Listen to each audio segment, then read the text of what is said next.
Hi friends, मैं आकांक्षा शर्मा जी की with आकांक्षा में आपका स्वागत करती हूँ। फ्रेंड, महिला सुपरवाइज़र का आज का पेपर करने वाले हैं। सॉरी फॉर लेट, लेकिन इसको ही पढ़ के चले जाना। जो आज के महत्वपूर्ण क्वेश्चन है वही कल के एग्जाम में आ सकते हैं। आज जो जो क्वेश्चन पूछे गए हैं उन्हीं टॉपिक को नोट डाउन कर लेना, वही अगली शिफ्ट में पूछे जा सकते हैं। तो चलिए स्टार्ट करते हैं। पहला क्वेश्चन है, जो बेरी वेरी रोग होता है विटामिन वी वाला, सबको ही पता है। इसमें बेरी वेरी किसकी कमी से होता है, यही पूछा गया था कि बेरी वेरी किसकी कमी से होता है। इसमें त्वचा जो होती है बहुत ज़्यादा रूखी हो जाती है, ओंठ फटने लगते हैं, ये सारी चीज़ें इसमें हो जाती है। अगला क्वेश्चन था, गर्भवती महिला को मैग्नीशियम की कमी से क्या होगा। अब देखो, यहाँ से आपको ये समझ में आना चाहिए कि आज जैसे पूछ रहे हैं मैग्नीशियम की कमी से, कल पूछ सकते हैं, आपको पूछा भी था शायद किसी शिफ्ट में, कैल्शियम की कमी से या अधिकता से। ठीक है, मैग्नीज की पूछ सकते हैं, कॉपर की पूछ सकते हैं, है ना, और प्रोटीन की पूछ सकते हैं, विटामिन की पूछ सकते हैं, कार्बोहाइड्रेट की पूछ सकते हैं, इनकी कमी से और इनकी अधिकता से। गूगल पे जाना, इनकी कमी से होने वाले रोग, इनकी अधिकता से होने वाले रोग कर लेना। बाकी मैं इसका एक वीडियो भी ले आऊँगी कल में कि किस तत्व की अधिकता से क्या हो जाता है और किस तत्व की कमी से क्या हो जाता है गर्भवती महिला को। ये वैसे तो गर्भवती महिला को प्रतिदिन मैग्नीशियम की कितनी मात्रा आवश्यक होती है, 385 माइक्रोग्राम होती है एक सामान्य पुरुष को, और एक गर्भवती महिला को 385 ही आवश्यक होती है, और जो साधारण महिला होती है उसको 325 माइक्रोग्राम आवश्यक होती है। अगर किसी गर्भवती महिला को मैग्नीशियम की कमी हो जाती है शरीर में, तो प्रसव पीड़ा में, मतलब प्रसव डिलीवरी के समय जो दर्द होता है उसमें वृद्धि हो सकती है, प्री टर्म डिलीवरी हो सकती है। प्री टर्म डिलीवरी मतलब होता है 37 सप्ताह से पहले डिलीवरी हो जाएगी, जिससे बच्चे का विकास जो होगा वो कम हो पाएगा, कम वजन वाला बच्चा पैदा होगा। प्री एक्लेम्सिया हो जाएगी। प्री एक्लेम्सिया क्या होती है, गर्भवती महिला का बीपी बढ़ जाना। जिन महिलाओं का बीपी पहले से बढ़ा हुआ होता है उनको इस स्थिति में ज़्यादा समस्या आ जाती है। क्योंकि जनरली सामान्य महिला का जो बीपी होता है 120/80, उससे तो इसका इनका बढ़कर ही होता है 130/90, लेकिन इससे भी अगर स्थिति बढ़ जाती है तो प्री एक्लेम्सिया हो जाता है, मूत्र में प्रोटीन आना हो जाता है, ये सारी समस्या हो जाती है, नींद में समस्या होती है, बच्चे का विकास मंद हो जाता है।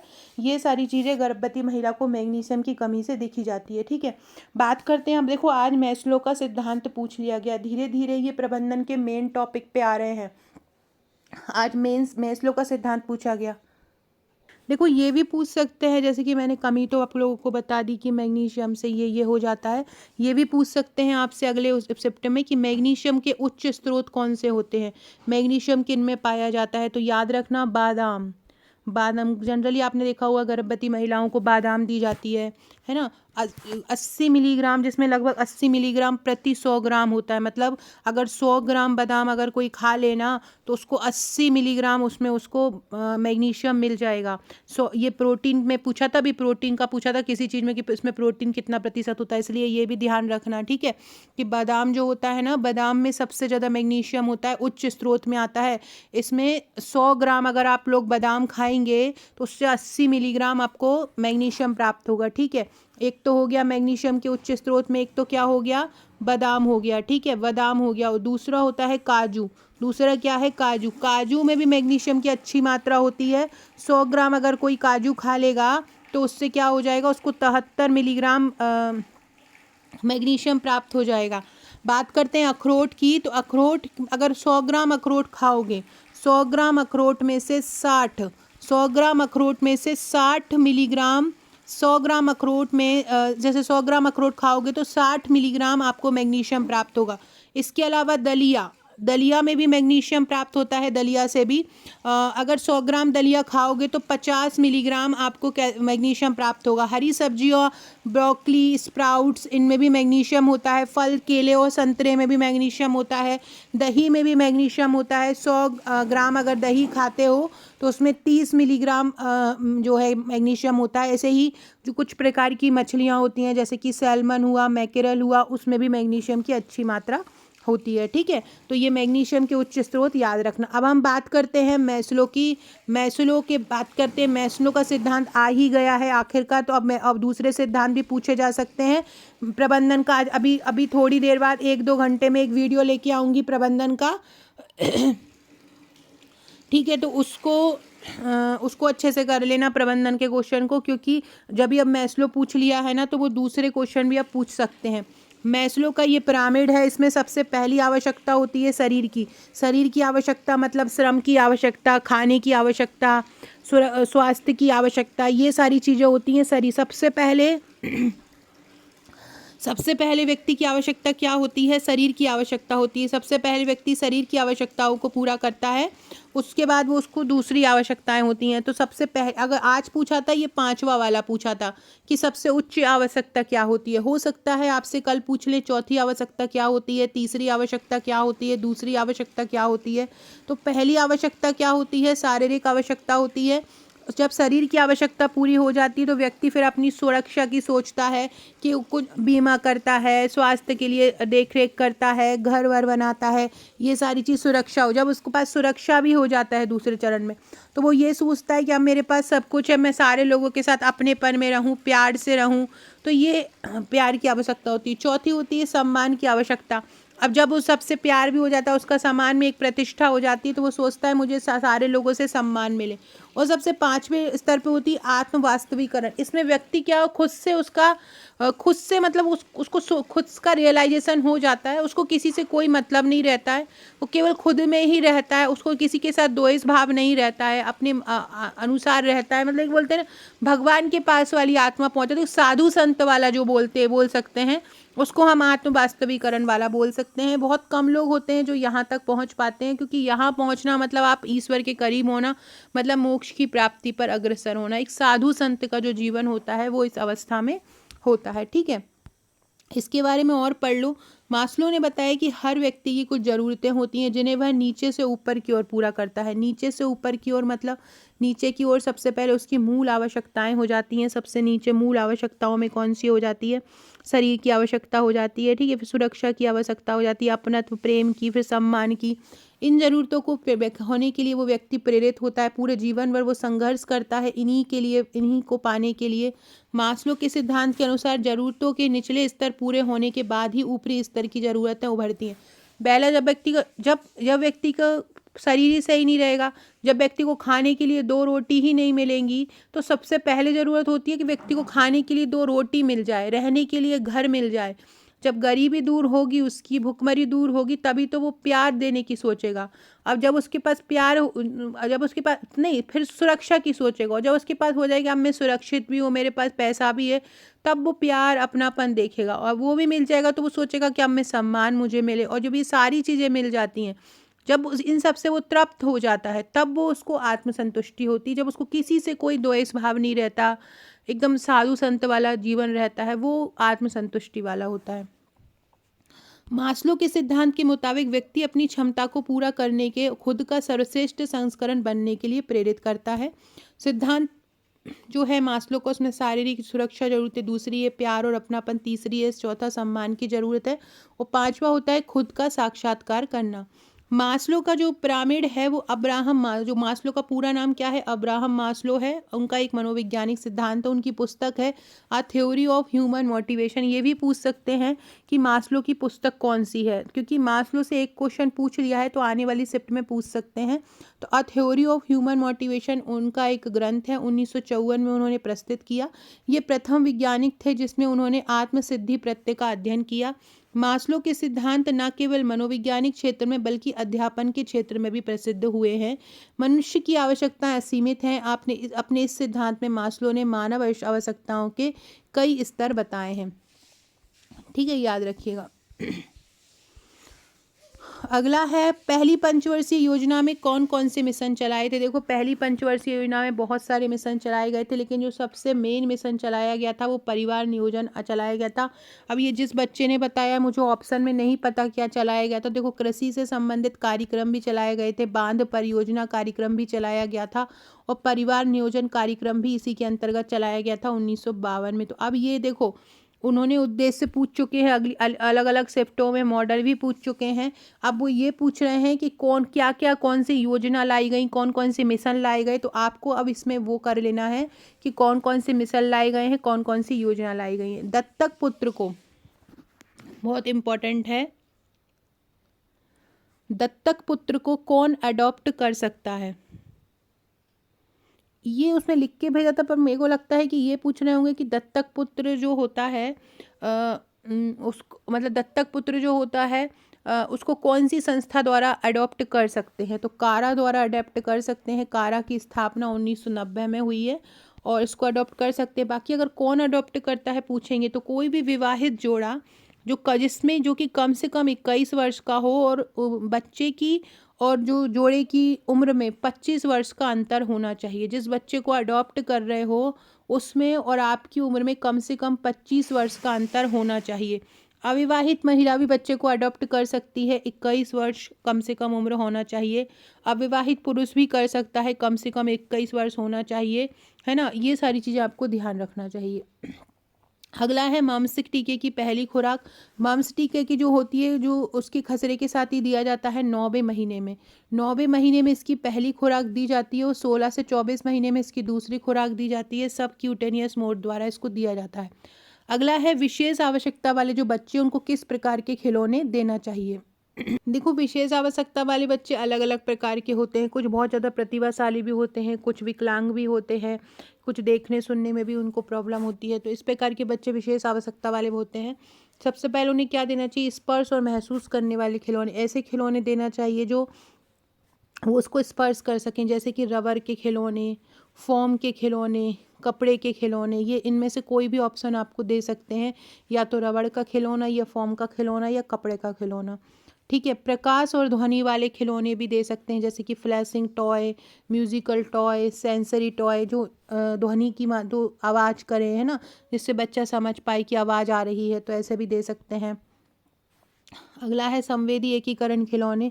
संवेदी एकीकरण खिलौने में जैसे कि स्विंग, स्लाइड और टेम्पोलिन, ये संवेदी एकीकरण खिलौने आते हैं, जिसमें संवेदनाओं का आभास बच्चों को होता है। संचार और भाषा विकास के खिलौने में कुछ खिलौने ऐसे आते हैं जो बात करते हैं, रिकॉर्डिंग टॉय आते हैं, टॉकिंग टॉय आते हैं, स्टोरी टेलिंग जो कहानी सुनाते हैं, तो ऐसे खिलौने भी बच्चे को दे सकते हैं, है ना। इसके अलावा डॉल, पपेट और रोल प्ले टॉय, इनमें से कोई भी ऑप्शन आ जाए तो आप अपना आंसर लगा सकते हैं। अगला क्वेश्चन है, विकास का जो मापन किया जाता है वो किस संस्था द्वारा किया जाता है। विकास का मापन किस संस्था द्वारा किया जाता है। देखो, उसने मुझे ये नहीं बताया कि इसमें ऑप्शन क्या थे। अब अगर हम देखें कि जो नॉर्मली विकास का मापन होता है वो कई मतलब अलग अलग जगहों पे किया जाता है, जैसे कि HDI मानव विकास सूचकांक जो होते हैं उसके द्वारा भी किया जाता है ना। GDP प्रति व्यक्ति जब हम GDP की निकालते हैं उसके द्वारा भी इसको किया जाता है।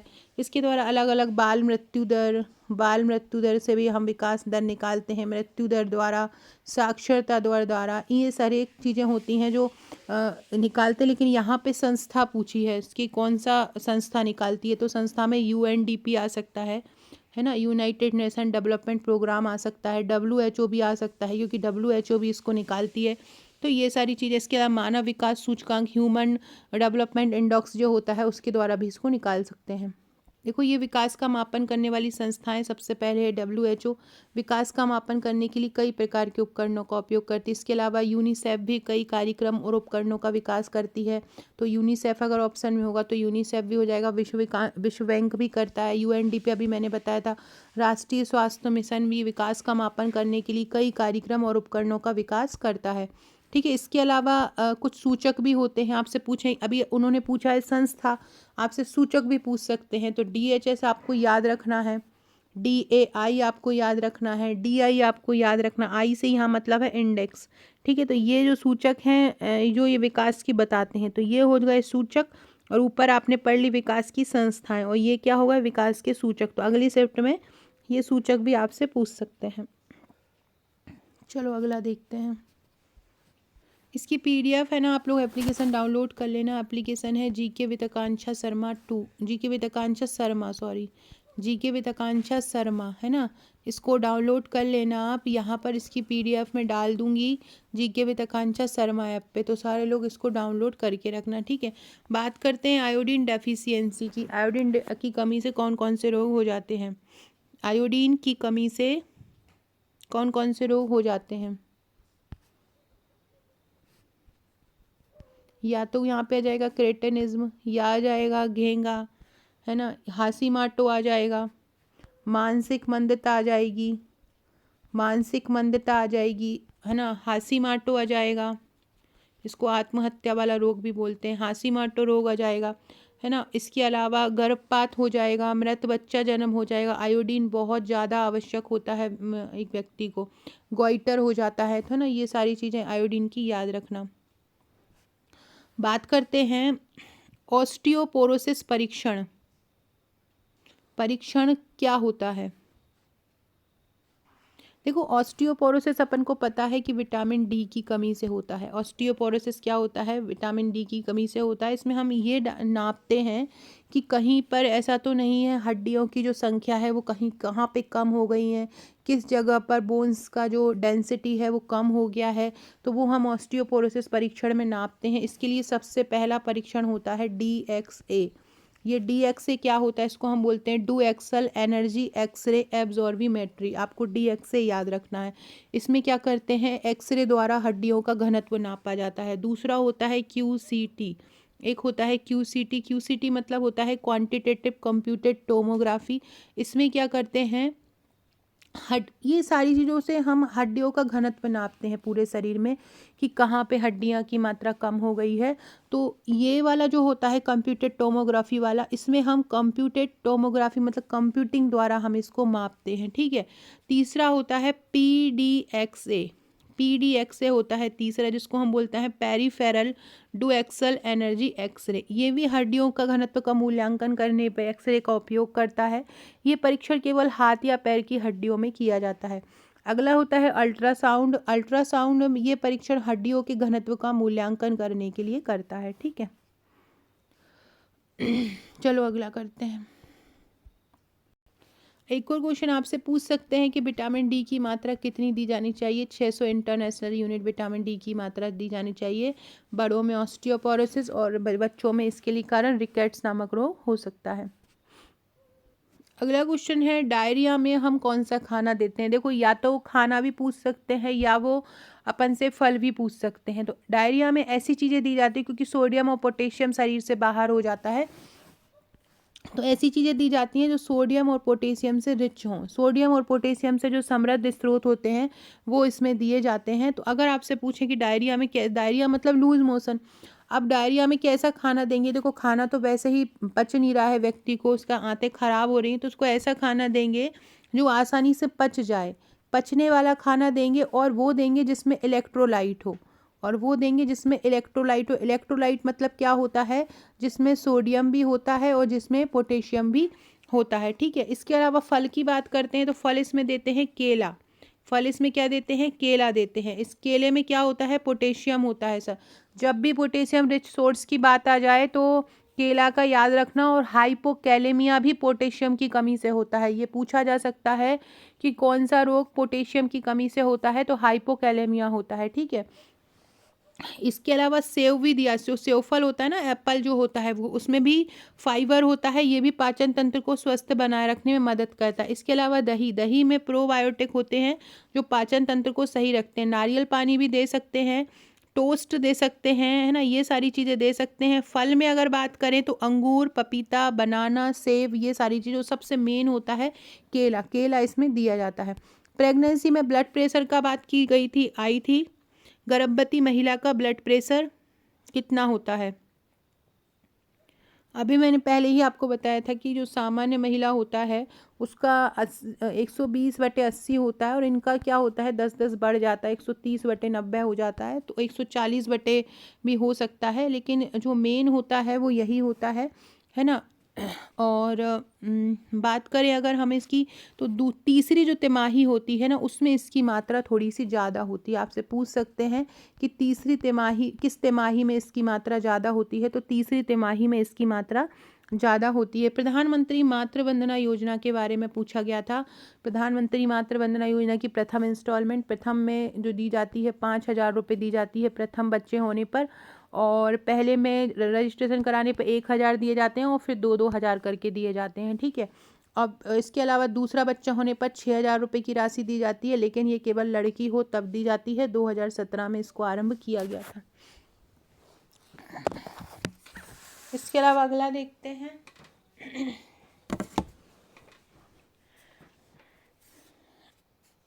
मेडिकल टर्मिनेंसी टर्मिनेंसी प्रेगनेंसी एक्ट, इसमें ये बताया गया है गर्भपात कराने के लिए। ये 1971 में बना हुआ एक कानून है जिसमें 2021 में संशोधन भी हुआ है। इसके बारे में मैंने एक वीडियो भी बनाया है अलग अलग से, जिसमें मैंने करीब 50-60 क्वेश्चन करवाए हैं, है ना। तो ये गर्भपात को विनियमित करता है। कभी किसी महिला के साथ रेप हुआ है, बच्चे कम उम्र में बच्चा हो गया है, या सोनोग्राफी द्वारा पता चलता है कि बच्चे की स्थिति खराब है, या अगर बच्चा होता है तो ये माता और बच्चे दोनों को प्रभाव कर सकता है, तो उस स्थिति में गर्भपात की अनुमति दे दी जाती है। पहले 1971 में जब ये आया था तो इसमें 20 सप्ताह तक का गर्भपात कर सकते थे, और अब क्या कर सकते हैं, 24 सप्ताह तक कर सकते हैं।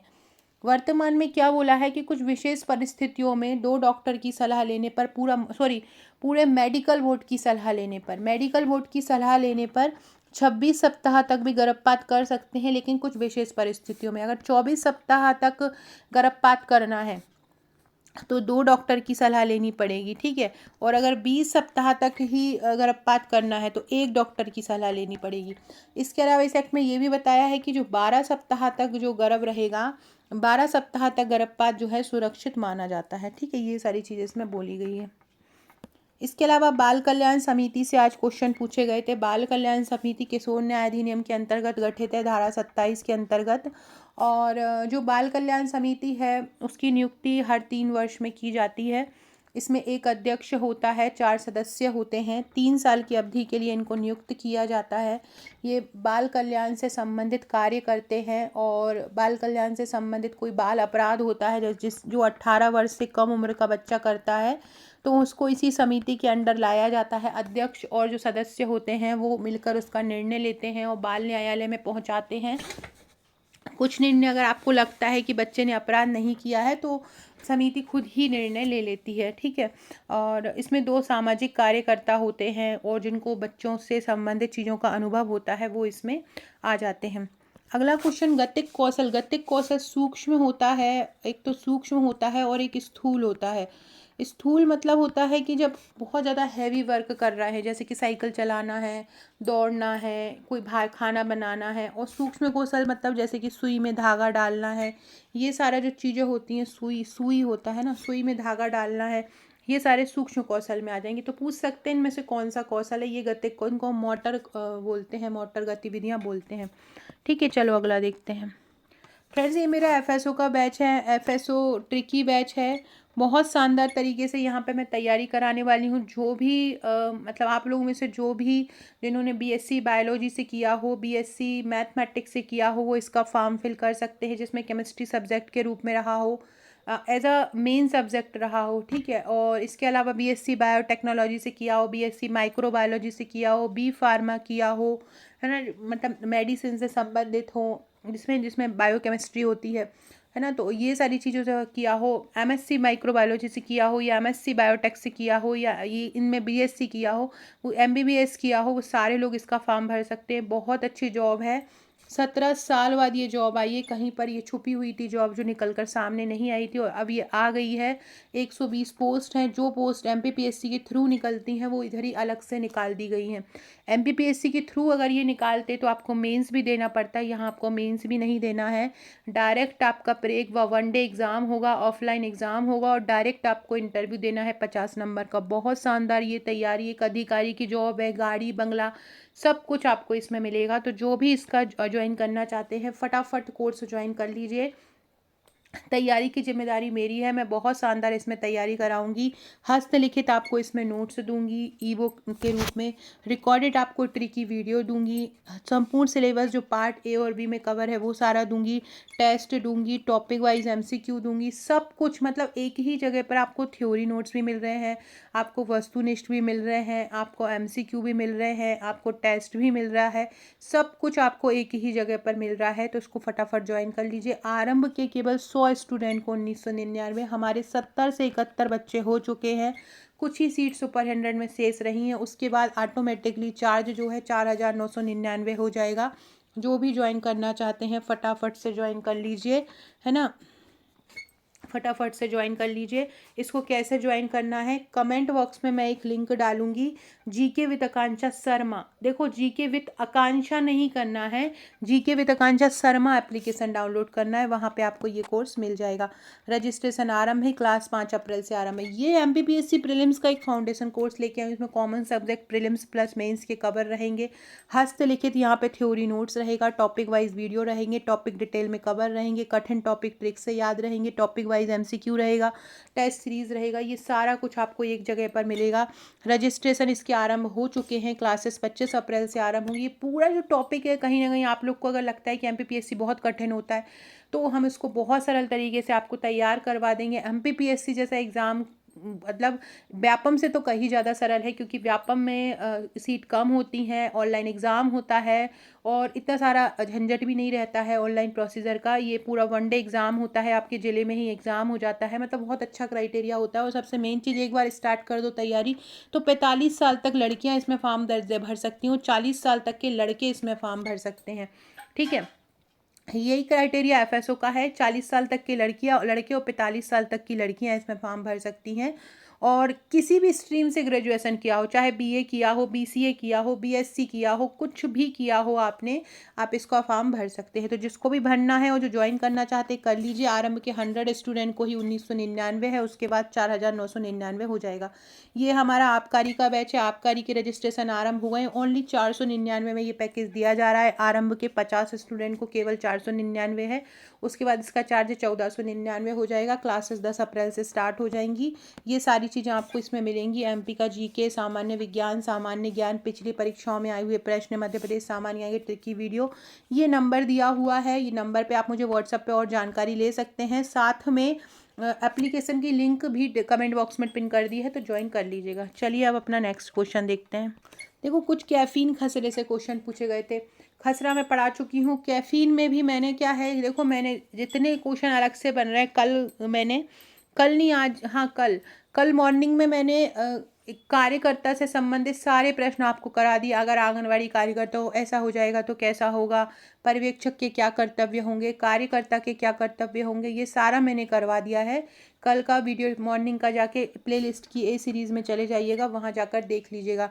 इसके अलावा मैंने उसकी जो पीडीएफ है वो एप्लीकेशन पर डाल दी है, हमारी GK with Akanksha Sharma application पर, वहाँ पर उसको डाउनलोड कर लीजिएगा। और एप्लीकेशन अपने मोबाइल में डाउनलोड करके ज़रूर रखिएगा। मेरा इसमें कोई फ़ायदा नहीं है आपके डाउनलोडिंग से, बट इसलिए बोल रही हूँ कि बहुत सारी निःशुल्क पीडीएफ में डालती रहूँगी, जो आने वाले एग्ज़ाम होंगे उसका नोटिफिकेशन आपको मिलता रहेगा।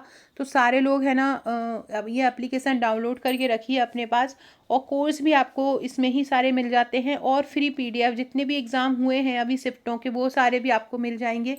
जो आंगनवाड़ी से संबंधित बनाया है ना मैंने, आंगनवाड़ी कार्यकर्ता पर्यवेक्षक वाला, वो भी आपको मिल जाएगा, है ना। इसके अलावा ये मैंने एक ये भी बताया था कैफीन वाला, कि गर्भवती महिला यदि अल्कोहल का अधिक सेवन कर ले तो क्या होगा, कैफीन का अधिक सेवन कर ले तो क्या होगा, है ना। और इसके अलावा तंबाकू का अधिक सेवन कर ले तो क्या होगा, किसी विटामिन की कमी से क्या होगा, अधिकता से क्या होगा, सब मैंने करवा दिया है गर्भवती में। उसकी पीडीएफ भी एप्लीकेशन पर डली है, देख लेना। अमीनो अम्ल, फैटी अम्ल कल भी पूछा गया, आज भी पूछा गया। आवश्यक अमीनो अम्ल जो है 9 आवश्यक अमीनो अम्ल, 11 अनावश्यक अमीनो अम्ल, इनको सबको पढ़ लेना। फैटी अम्ल अल्फ़ा ओमेगा फैटी एसिड और ओमेगा 6 फैटी एसिड, है ना। ये दोनों लिनोलिक अम्ल और अल्फ़ा लिनोलिक अम्ल हम जिसको बोलते हैं, omega 6 fatty acid, omega 3 fatty acid. जो ओमेगा 6 है, ओमेगा 6 को हम अल्फ़ा बोलते हैं और ओमेगा 3 को हम लिनोलिक अम्ल बोलते हैं, और इसको अल्फ़ा लिनोलिक अम्ल बोलते हैं। ये भी पूछा जा रहा है, कल भी पूछा गया तो आज भी पूछा जा सकता है। संयुक्त राष्ट्र बाल अधिकार सम्मेलन का भी पूछा जा सकता है। 1989 में ये कन्वेंशन आया था, 1990 में ये लागू हुआ, और भारत ने 1992 में इस पे साइन किए थे। ठीक है, एमएस वर्ड एक्सेल से भी क्वेश्चन पूछे गए। ये जो क्वेश्चन है ना, ये जो टॉपिक है ना, इनके भी क्वेश्चन मैं आपको दे दूंगी, कल या परसों में ले आऊँगी, कल ले आऊँगी ना इसका वीडियो में, कंप्यूटर वाला, तो ये भी करवा दूंगी। बहुत सारे लोगों के मैसेज डले हुए हैं। अभी जो अगला वीडियो में लेके आने वाली हूँ उसमें मैं प्रबंधन की, जो जैसे कि आज मैस्लो पूछ रही है ना, तो जो मेन सिद्धांत वाले हैं वो प्रबंधन का मैं आपको करवाऊंगी, अभिप्रेरणा वाला। ठीक है, अभी प्रबंधन आपको करवा देती हूँ। और जो स्वास्थ्य की जितनी योजना है और निःशक्त विभाग की जो योजना है वो आपको करवा देती हूँ, ठीक है। तो वो सारे आप लोग कर लेना। अभी थोड़ी देर में उसका वीडियो आ जाएगा, 2 से 3 घंटे बाद इसको आप देखोगे, उसके बाद ही आ जाएगा। प्री स्कूल बच्चों के प्रश्न पूछे जा रहे हैं कि स्कूल पूर्व देखभाल में बच्चों के साथ क्या करना चाहिए, कैसा खाना रखना चाहिए, माँ को क्या ध्यान रखना चाहिए, स्कूल में क्या ध्यान रखना चाहिए, स्कूल में बच्चा बेहोश हो जाएगा तो क्या होगा, आंगनवाड़ी में अगर बच्चा बेहोश हो जाएगा तो क्या हो जाएगा। ये भी मैंने कल वो आंगनवाड़ी कार्यकर्ता की PDF में करा दिया था। खाद्य सुरक्षा मानक अधिनियम 2006 से आज भी क्वेश्चन पूछे गए, तो इसको भी अच्छे से कर लेना। पंचायती योजना जो ग्रामीण विकास की योजना है वो कर लेना। गर्भावस्था में उल्टी क्यों होती है, हार्मोनल चेंज के कारण होती है उल्टी, ठीक है। स्वस्थ अगला क्वेश्चन है, पिछली बार भी एक डायफ्राम से क्वेश्चन पूछा था। श्वसन क्रिया में कौन सी गैस छोड़ी जाती है, अब बताओ। ये तो 5वीं का क्वेश्चन है कि श्वसन क्रिया में कौन सी गैस छोड़ी जाती है। श्वसन क्रिया में ऑक्सीजन ली जाती है और कार्बन डाइऑक्साइड छोड़ी जाती है। पिछली बार डायफ्राम का कार्य पूछा था। श्वसन क्रिया में डायफ्राम का क्या कार्य है, क्रिया में डायफ्राम का क्या कार्य है। डायफ्राम जो एक हवा जैसा जो पंप वाला जो होता है ना, वही डायफ्राम होता है। ये क्या करता है डायफ्राम, ये क्या करता है, एक मांसपेशीय संरचना होती है जो छाती और पेट के बीच स्थित होती है। जब हम श्वास लेते हैं तो डायफ्राम नीचे की ओर दबाव डालती है, जिससे छाती का आकार बढ़ जाता है और फेफड़ों में हवा भर जाती है। जब हम श्वास छोड़ते हैं तो डायफ्राम ऊपर की ओर दबाव डालती है, जिससे छाती का आकार कम हो जाता है और फेफड़ों से हवा निकल जाती है। तो ये डायफ्राम का काम होता है। दाल में कौन सा प्रोटीन पाया जाता है, ये पूछा गया है। प्रोलेमिन पाया जाता है। ये सारे पदार्थों का, खाद्य पदार्थों में कौन सा प्रोटीन, जैसे गेहूं में ग्लूटेन पाया जाता है, मक्का में जीन प्रोटीन पाया जाता है, नाखून में केराटिन प्रोटीन पाया जाता है। ये सारे प्रोटीन मैं करवा चुकी हूँ आपको प्रोटीन के वीडियो में। चीनी के प्रयोग से शरीर पर क्या प्रभाव पड़ता है, ये क्वेश्चन भी पूछा गया था किसी एक शिफ्ट में। तो इसके देखो, सबसे पहला प्रभाव पड़ता है, वजन बढ़ जाता है क्योंकि कैलोरी बहुत ज़्यादा अधिक होती है चीनी में।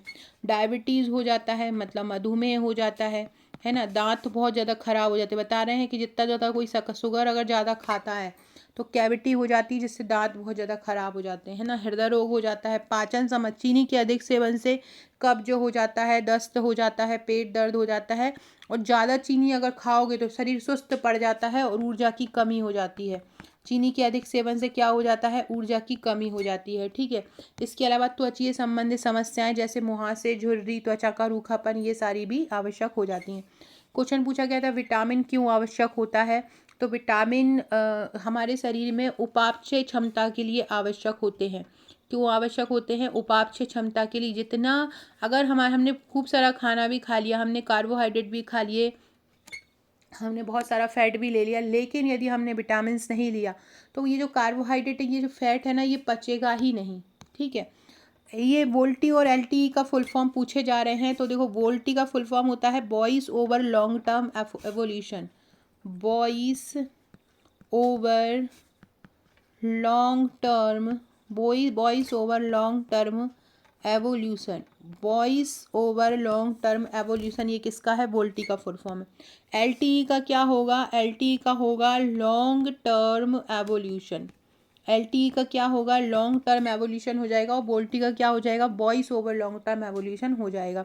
सुनो, इसके अलावा जो जितने भी रोग हैं, जैसे सपोज करो निमोनिया, डायरिया, TB, है ना, और खसरा, ये रोग बहुत अच्छे से कर लो। कार्यकर्ता बेहोश हो जाता है तो क्या करोगे, सबसे पहले हम उसको एक शांत जगह पर लेटाएंगे, उसको CPR देंगे। CPR देंगे अगर उसकी सांस रुक रही है तो। अगर उसकी सांस नॉर्मल चल रही है तो कोई बात नहीं है, और अगर सांस रुक रही है तो उसको CPR देंगे, ठीक है। कार्डियो पल्मोनरी रिसेशन जिसको हम बोलते हैं। उसके बाद डॉक्टर के पास उसको ले जाएंगे। ये सारी चीज़ें होती हैं। ये मैंने कल जब कार्यकर्ता वाला क्वेश्चन में करवा रही थी तो मैंने आपको ये सारी चीज़ करवा दी थी। ये मास्लो का पिरामिड, ये अभिप्रेरणा से संबंधित है। तो अभिप्रेरणा का आज एक सिद्धांत पूछ लिया, कल दूसरा पूछ सकते हैं, इसलिए मैं इसका वीडियो अभी थोड़ी देर बाद आपको बना देती हूँ। ओके फ्रेंड्स, ठीक है फ्रेंड, थैंक यू।